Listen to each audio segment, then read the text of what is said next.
안녕하세요. 꿈부입니다. 오늘 토지 땅 매매 마지막 시간 6번째 시간입니다.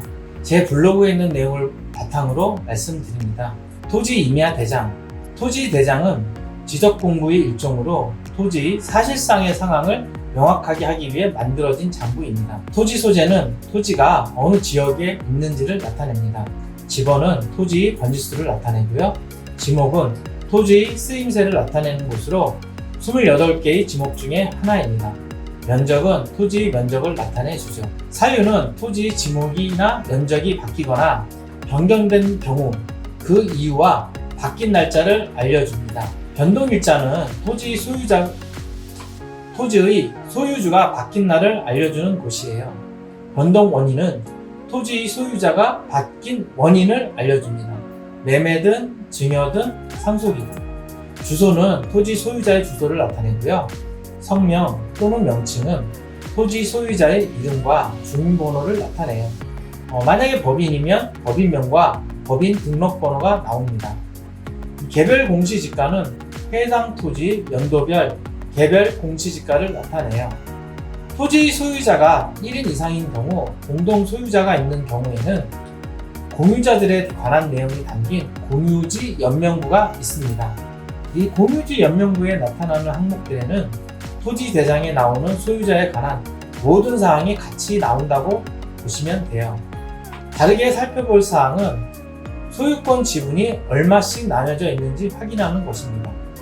여러 명이 공동 소유일 때는 특별히 신경을 써야 하겠죠.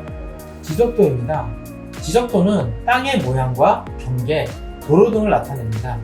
실제 지적도를 가지고 매수하려는 토지 현장에 가서 지적도와 현장 경계를 확인하고 지적도에 있는 도로가 실제로 있는지, 도로가 차도인지 농로인지, 개인 소유인지, 사도인지 확인이 필요합니다. 도로가 농로 등은 별도 소유일 수도 있습니다. 지적도에는 알 수 없는 실제 경사도도 꼭 확인을 해야 합니다. 도로가 없어서 도로를 내야 할 때 국어 점용 허가라는 것이 있습니다. 이 국어란 사람이 만든 수로인데 시골 논 옆으로 흐르는 수로등을 말합니다. 국어 때문에 자신의 토지로 통하는 도로를 내지 못하는 경우 국어 점용 허가를 받으면 됩니다. 다만 농촌 생활환경 정비 사업으로 조성된 국어는 점용 허가를 받을 수 없고 이미 지목이 국어인 경우는 해당 점용 허가를 받아 도로를 만든 사람에게 동의를 받아야 합니다. 이 토지 이용 계획 정보 서비스에 들어가 있는 1번 소재지, 2번 지목, 개별 공시지가, 3번은 지역, 지구 등 지정 여부입니다. 4번은 토지 이용 규제 기본법 시행령에 따른 해당되는 사항을 나타내고요. 5번은 지도로서 나타내는 겁니다. 지도의 색깔에 따라서 도시지역, 제3종 일반 지구지역, 제1종 지구단위 계획고요. 여러 가지 표시 등을 나타낼 수가 있고요. 6번은 이거에 따른 여러 가지 유의사항입니다. 기본법 등 여러 가지 법제사항이 있는 것이고요. 7번 아래는 여러 가지 규제사항들이 있을 수가 있습니다. 이걸 토지이용 계획 확인서라고 하는데요. 이 토지를 이용하는 데는 제한이 많아서 나의 목적한 바대로 이용할 수 있는지 토지이용 계획 확인서를 발급받아 확인을 하셔야 합니다. 좀 전에 나타낸 1번은 토지 소재들을 표시하는 것이고요. 2번은 토지 지목과 면적, 개별 공시지가를 나타냅니다. 3번은 국토의 계획 및 이용에 관한 법률 또는 다른 법령 등에 따른 지역, 지구 등을 알 수 있습니다. 4번은 시행령에 대해 해당하는 내용이 있을 경우에 나타나는 칸이고요. 5번은 확인 도면으로 대략적인 토지 모양과 경계를 알 수 있고 색깔별로 범례를 알 수가 있습니다. 6번은 유의사항입니다. 모든 제한사항을 알 수 없으므로 관할 시군구청에 확인하라는 내용이 있습니다. 7번은 지역, 지구 등에서 행위 제한 내용으로 구체적으로 어떻게 제한하는지 확인하는 내용으로 내용이 엄청 많습니다. 첫 장 한 장은 간편하게 출력한 것이고요.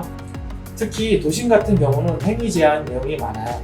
위 지역 같은 경우는 1번부터 43장까지 있었으니 2장부터 43장은 모두 규제 내용들이 있는 것입니다. 이렇듯 토지 땅 매수의 경우는 신뢰할 수 있는 토지, 투자, 매매 전문가와 상의하고 동행하는 것이 좋을 듯 합니다.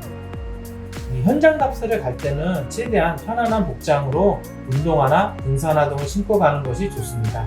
봄이나 겨울에는 작물이 없는 토지의 맨땅을 볼 수 있어서 확인하고, 비가 오는 날에는 토지의 형질을 판단하기가 좋습니다. 물이 잘 빠지면 너무 모래가 많은 편이고, 물이 너무 안 빠지고 질척거리면 진흙이 너무 많은 땅이겠죠. 그 현장의 이장이나 동네 어르신들에게 이런저런 얘기들을 들어보는 것이 좋습니다. 예전에 얘기했던 묘지나 허가 없는 건축물 등은 우선 살펴봐야 한다는 것도 잊지 마세요. 이 토지를 매수할 때 기본적인 취득세는 어떻게 될까요? 농사를 짓지 않는 외지인이 농지, 논밭, 과수원 등을 산 경우에는 실거래가액의 3.4% 정도를 내고요. 2년 이상 농사를 지은 농민이 농지, 논밭, 과수원 등을 산 경우에는 실거래가액의 1.6%, 절반도 안 되는 가격이고요. 농사를 2년 이상 지은 농민이 농지를 상속으로 받는 경우에는 실거래가액의 0.18%라고 합니다. 이 농지 등을 상속받은 경우는 실거래가액의 2.56%고요. 농지가 아닌 토지, 잡종지, 대지와 산지, 임야 등을 산 경우에는 실거래가액의 4.6%입니다. 꽤 높은 거래가액이죠. 왜냐하면 이 대지나 잡종지 같은 경우는 건물들도 지을 수 있기 때문에 그런 것 같습니다. 감사합니다. 오늘로써 일단 토지 매매에 관련돼서는 간략히 끝냈고요. 다음 시간에 다른 모습으로 또 찾아뵙도록 하겠습니다.